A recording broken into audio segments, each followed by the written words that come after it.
Shit, man, we back with another podcast, Mind Talks. Who we with today? My name is Alan, and I'm a college student. I'm an assistant manager at Payne Express, and I'm into stocks, financial literacy, and just success books in general. So, branch off. What made you want to get into financial literacy? Like, what actually, you know what I'm saying, set the tone for that? So what got me into it? My parents, they owned their own Chinese restaurant, their own business. So I got to see like what they did with their money and what was smart. So they ended up buying like assets. You see a lot of people in our area, they just spend a lot of money on clothes, things of that nature. But they focus on being frugal and saving that money to buy something that'll help them in the long run, like houses, because they appreciate in value over time. And I saw that growing up, but I didn't know too much about it. But as I read books that teaches financial literacy, like Rich Dad Poor Dad, for example, I just learned that like you can invest your money and spend your money wisely in order to make money for you in the long run. So how do you feel like someone watching this will go about actually like taking that first step? Is it knowledge? Is it experience? Or do you feel like it's just the taking the first step?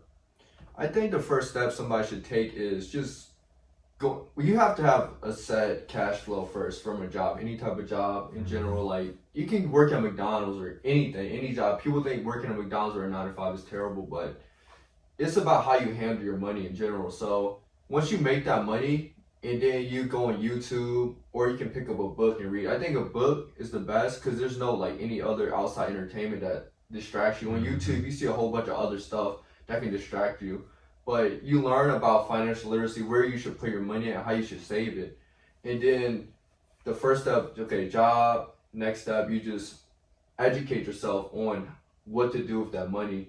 And then as you see the money stack up over time, that's when you just want to learn more and more about financial literacy. And then you want to make more money on top of that. And then everything's going to come full circle after that, in my opinion. So do you feel like taking that first step, like you said, like a lot of people might think that, okay, working a 9 to 5, it might be bad or not being where they actually want to be right now. How do you feel about the journey? How do you feel about, you know what I'm saying, just those milestones that you take? Because I don't feel like working a job in a sense is bad because I feel like you got to start somewhere. And it's like you said, like, even if you making like shit, $1,200 a month, $2K, it's like, that's money, bro. Like, that's cash flow that's coming in that you can invest for us.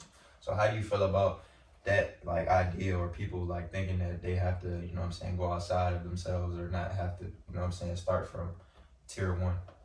I think that no matter from where you start from, it's about this. There's certain opportunity costs that you have to take in an initiative to like saving more money. So like, say if you somebody makes 1,200 or 2,000, if they're living with their parents or they don't have that much expenses, you can still save that money up and then stack it up further and further until you can put into other things.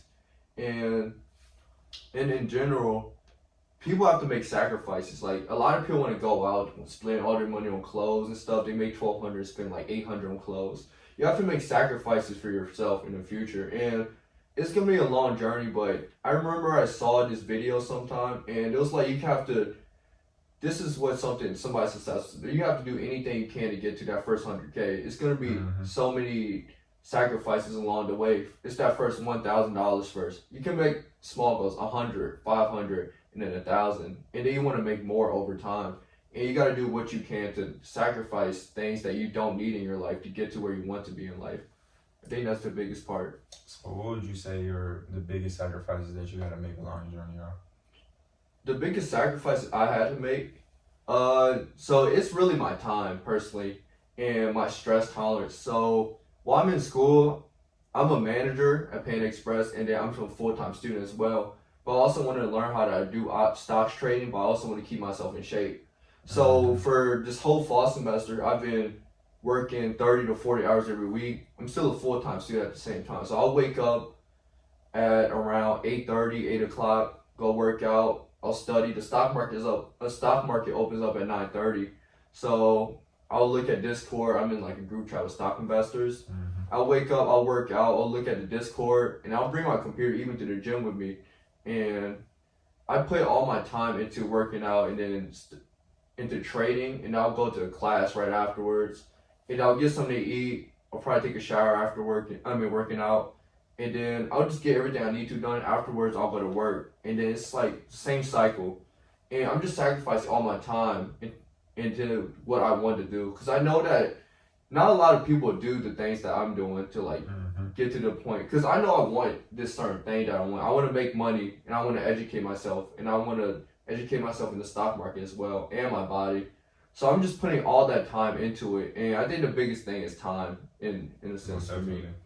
That was definitely. So as far as that, like I feel like a lot of people just within our age bracket, like there's a lot of distractions in social media, and like, you know what I'm saying, sacrifice is big, especially in the times we live in, because I feel like nobody wants to sacrifice, you know, to actually put that work in to be like, okay, I'm waking up 8:30, going to the gym. I got my computer with me because I still gotta do what I gotta do. And after that, I gotta go to work. Ooh, I got school. Ooh, ooh.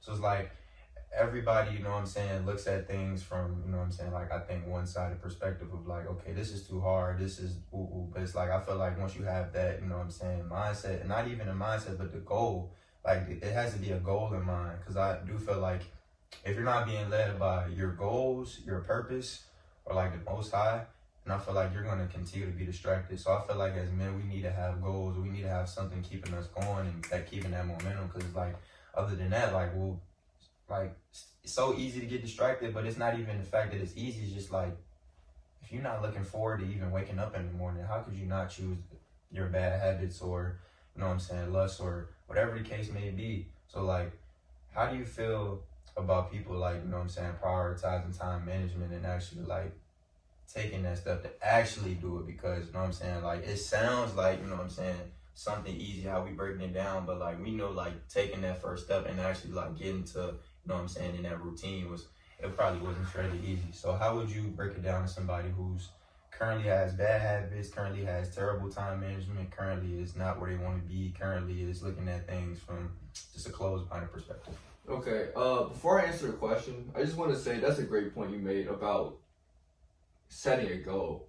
Mm-hmm. The first step is setting a goal, I think, because if you're living life without a vision or a goal that you're working towards, then you're just moving through life with no purpose. And you need a purpose in life to like have something going for.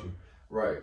So for that person with bad habits, I think the first step is writing down some goals they want to have first, and then after they have their goals in mind, I think it starts from really small steps first, because you have to take baby steps in order to reach the goal in the end. Because that one person, they have horrible habits already, so you gotta start small. They can add like 5 minutes, 10 minutes, 15 minutes of their time. So say for example, if they're trying to get in shape, they're out of shape. All it takes is for them just to get to the gym themselves. So that can be their first goal. It's just to get to the gym like 3 times a week. Just being there. Just going to the gym. Yeah. And eventually once they start going to the gym consistently, they're gonna have to work out because they're at the gym already. Mm-hmm. So that's just one thing they can do. I think it always takes 1% at a time every single day. That's something I live big on. I have a page named Kaizen Think Rich. Kaizen is 1% every day. It's a Japanese philosophy of improving 1% at a time every single day. So I think it starts from very small steps forward. But those very small steps, they can add up over time. 1%, 1%, 1%, 1%. And eventually it's going to turn to like 50% better every single day. It's like you save your money too. That one person, if they have bad spending habits, they can save $1 and then $5 every day, $10 every day. And that money's going to stack up over time. That's what I truly think. But another thing too, I want to say to the viewers watching this, if you're saving money, but like we said, if you don't have a goal in mind, it's null and void. Like I could save 100,000 right now, but if I don't have nothing to do with that 100,000, or I don't have an intention behind that money, I'm gonna blow it. It's like every time I knock something down, I gotta keep going, or I have to keep climbing up that ladder. Do you feel like that in itself will help you find what you truly meant, or, you know what I'm saying, here to do? Or do you feel like this, you know what I'm saying, goes hand in hand with the career? Because I honestly feel like if you don't know what you want to do, but you involve yourself within your purpose, and even if you don't know what your purpose is, you just start setting those goals, like, I'm getting in shape, like I'm working on finances, like I'm actually going to work towards setting a goal to increase my income monthly or annually, whatever the case may be. Like, it's just you setting that goal. Do you feel like that itself will put you in the bracket of, okay, I know where I want to go, or I might know what vicinity or like what lane I actually want to go in. I think setting those goals would put you in a bracket just ahead of other people in general. Like, I think maybe this, don't quote me off this, but probably 80% of people out here probably don't even have a goal they're already set with. Yeah. So just setting a goal, and even if you don't have a career choice, later on, it's gonna come full circle. If you keep chasing those goals and you keep setting bigger ones, you're gonna go towards the right path. And then eventually it's all gonna come together. You're gonna find a job you want. You're gonna keep hitting goals because it's like a dopamine effect. Every time you get a goal completed, you just want to do more and more. That rush. And then you keep going, you keep chasing after your dreams, and then you keep chasing your goals, and then you're gonna keep improving your life over and over again. Just setting that goal is such a big thing. That one big goal, and then little goals behind that to keep reaching them, keep improving.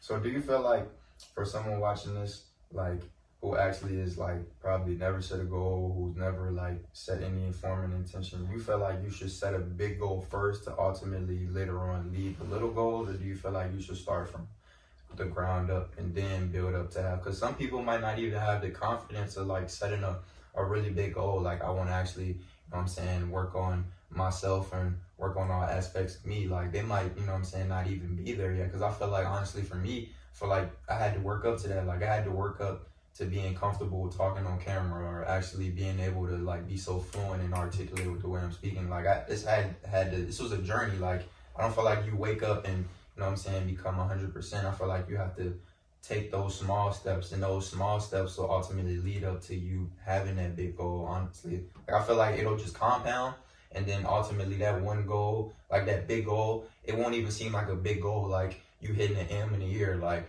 because I feel like if you become so financially literate to the point where you can make things work for you, and you found out how to make money work for you, like making an M in a year would be like cake. Or like you finding out how to work out. Like, if you actually have been studying how to actually build muscle and actually how to compound and, like, you know what I'm saying, grow within the gym or just in general, it's like things will just start becoming like easy. It won't be something that's so hard. But I feel like in the beginning it's because of lack of knowledge and the lack of not knowing how to do something. So what's your take on it? My take on it is that, well, personally, I didn't even set it like a big goal at first either. I started off small. I think small steps is the best thing, but everybody's different. Everybody has their own approach to everything. But a lot of people, I've heard people say like really big things like, oh, I want to hit 1 million on a YouTube. I want to have a clothing brand. But they wouldn't take the small steps to make it happen. Like, they wouldn't take the small steps. So sometimes it's better to start off small steps. Because when you complete the smaller steps, they're more realistic. You can actually complete them, make them happy. You make yourself happy once you complete them. And then you'll start setting big goals. Because my goals, they weren't this big at first. But I started off small. And then as I worked my way up, I realized that I could set my big goal now and then set smaller ones. And then just keep moving up and up and up from there. So personally, I set weekly goals. And then I have everybody has 2024 goals end of year, but you also have to set those daily goals, those weekly goals, or those monthly goals to make it happen. I feel like, honestly though, like a lot of people, like we was talking about, like, you know what I'm saying, make things, you know what I'm saying, just so big, and like life is just like so like incredibly hard. And I feel like it's just all about how you know what I'm saying, see yourself in 5 to 10 years and how you actually want your life to go. So do you feel like your life is going to go exactly how you want once you involve yourself in your purpose and involve yourself within your goals and just lock in and just actually focus on you? Personally, on my take, I have a set mind of what I'm trying to do ahead. So I'm just setting my goals. I'm just trying to set big goals for myself, because I think the biggest goals, it might seem impossible, but you can do things to make it happen.